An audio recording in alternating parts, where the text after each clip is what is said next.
The Surgeon General issued a rare advisory saying that there's a mental health crisis in the youth of America. Depression has gone up 50% in adolescents. Suicides, 57% increase in suicides. 100% increase of parents driving their child into an emergency room. What we're doing now is waiting for a crisis. We wait until a child can't get out of bed and go to school. We wait until a child thinks about suicide.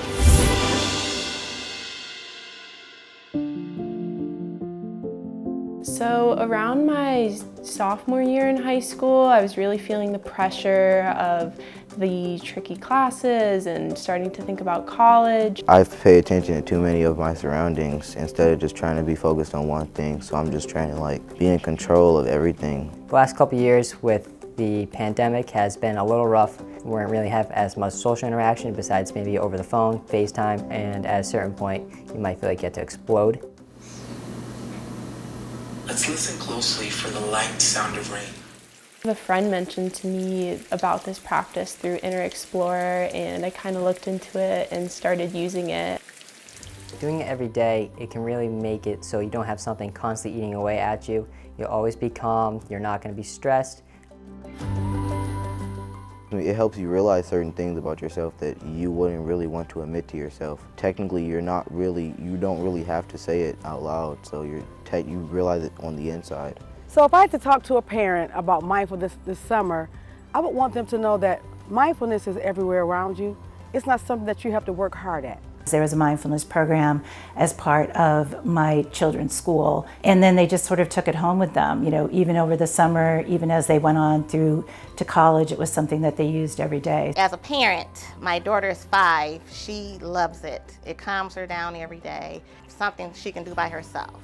And just knowing that when she's frustrated or irritated, that she just goes and practice her calm and her breathing. Sometimes when I'm really mad, I do it in my room. I feel like kids could use mindfulness every day. It's like a muscle, right? If you don't use it, you could lose it. Even in the summer, you have things that can come up. Maybe you're traveling. Maybe, you're going to a new place. When I coach them and I'm talking to them about going up to bat, we talk about, hey, let's kind of calm our bodies, let's think about what we're trying to do, and kind of using strategies like that really help them kind of be in the moment and do the best that they can do. They do that this summer, then when fall comes, they already have some things in their tool belt that they can just easily pull out. Settling into your chair.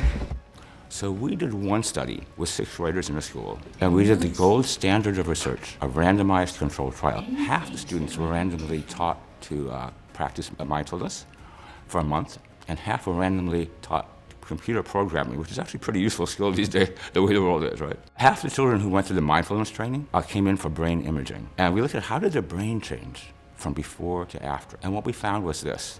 They're less worried all the time, as far as we understand that. The second thing is we found that the children who went through the mindfulness training program were better at focusing their attention, so a cognitive benefit. And that played out when changes in how the frontal lobe, the part of the brain that's most associated with intentional focusing on a goal, how it communicated with the rest of the brain.